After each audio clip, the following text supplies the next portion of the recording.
All right, we're going to see the lab number 4 for the pre-lab part. So this is just some information for you.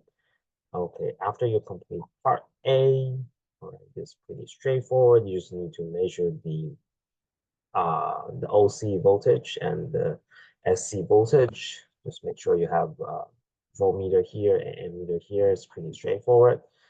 For the part B, maximum power transfer part, you would need to using the potentiometers. So I believe this is the first time you're going to use it in multicell. Now let's see it. So this is a complete circuit. I'm just going to delete it. Let's do from the beginning. So you have this kind of circuit here. All right, click the source, okay, under the basic. All right, you're going to see potentiometers, okay, and we're going to choose a 5K one because this is exactly the same one you are using in the lab.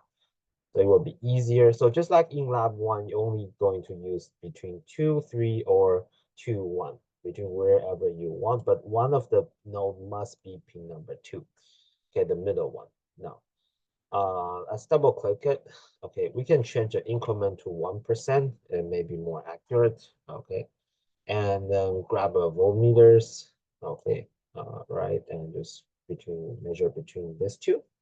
Okay, now let's I'm just going to assume something here. Assume we got VTH is equal 8.2 volt. Okay, that is you get from table 2.0. You're getting from table 2.0. If you read the lab very carefully, you say you've got VTH from table 2.0. Okay, so saying 2.0 and you follow all the equations here. Okay, VO equal VTH over 2, blah blah blah blah those things. So saying 8.2 divided by 2, we got 4.1. Okay, saying maybe you have 4.1. Okay, now we're going to press running.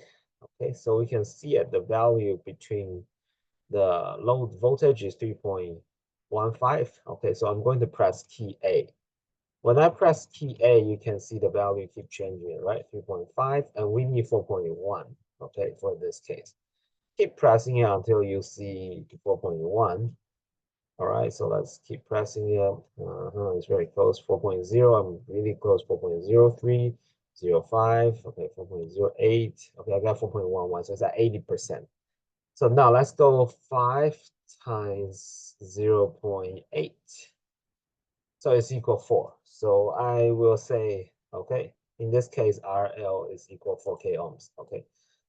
This is how we're going to do it for the desktop version. Obviously, for desktop version, you also have another options under the basic. If you go with variable resistors, which is also similar things. But this case, you just only have to connect 2 pins. But since we don't have that in the lab kit, I prefer you using potentiometers. It will be more directly related to your lab. Okay, now let's see the live versions. Live version is a very useful tools. I suggest everyone can try it at least. Okay, because sometimes maybe you're using the Mac computers, then it's easier for you. Anyway, so let's go to the live versions. Under the passive source, you will see one of them is potentiometers. Okay, put that on on your circuit. All we need to do it is just connect them. Okay, just like this. All right, then we're done with it. Now, obviously the value is not 5K. We're going to change to 5. No, it's 10K. So we're going to change to 5K. And the position is at 50%. It doesn't really matter. Okay, we're going to add the voltage right over here, and we're going to add the reference part, which is negative, right over here. Okay, open this, and we're going to simulate it. Now, you can see it's 3.1, right? So we're going to scroll down the bar. Okay, you can see the value change. Now it's at 3.7. If we scroll a little bit more to the right, 3.9. Okay, yes, and we are very close. 3.8, 4.1. So exactly the same. See, this one is at 80%, you have 4.11. All right, so 5K times 80%. So the same thing, 5 times 0.8, obviously we get the same values. The answer will be 4K.